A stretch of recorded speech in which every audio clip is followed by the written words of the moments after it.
श्री स्वामी समर्थ. ओम स्वामिनीवर आपले सहर्ष स्वागत आहे. आज करा उपाय जो महत्त्वाचा आहे. हळदीचे लेपन घराच्या उंबरठ्याला करा. लक्ष्मी धावत आकर्षित होईल आणि घरात प्रवेश करेल. आज मार्गशीर्ष महिन्यातला शेवटचा गुरुवार. आज सुवासिनी उद्यापन करतात. ते मार्गशीर्ष महिन्यातील शेवटच्या गुरुवारचे. आज तुम्ही जे काही महालक्ष्मीला अर्पण कराल त्यात जर तुम्हाला कमळाचे पुष्प वाहता येईल तर अवश्य वाहा. गुलाबाचे पुष्प अवश्य वाहा. गुलाबाचे अत्तर देखील तुम्ही महालक्ष्मीला वाहू शकता.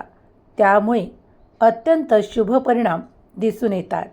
तुम्ही जो काही व्यवसाय करता त्या व्यवसायाच्या ठिकाणी तुम्ही श्री सूक्त अवश्य म्हणा.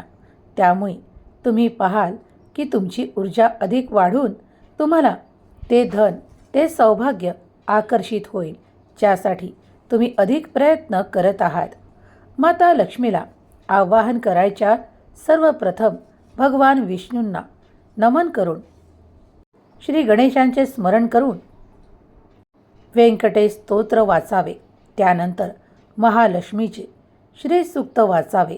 त्यामुळे अधिक माता लक्ष्मी वेगवान गतीने तुम्हाला आकर्षित होतात आणि तुमच्या सर्व काही भंडाऱ्यांना संपूर्ण करतात.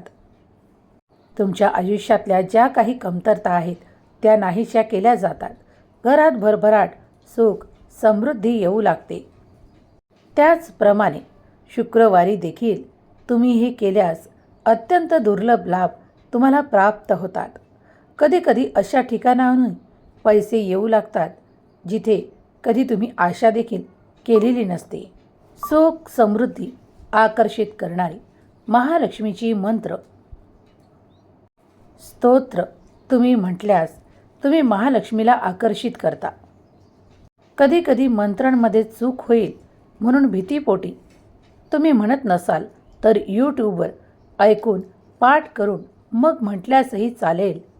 महालक्ष्मीला आकर्षित करणारे हळदीचे लेपन अवश्य द्वारावर करा. त्याचसोबत पूजा करत असताना उंबरठ्यावर सुद्धा गुलाबजल शिंपडा.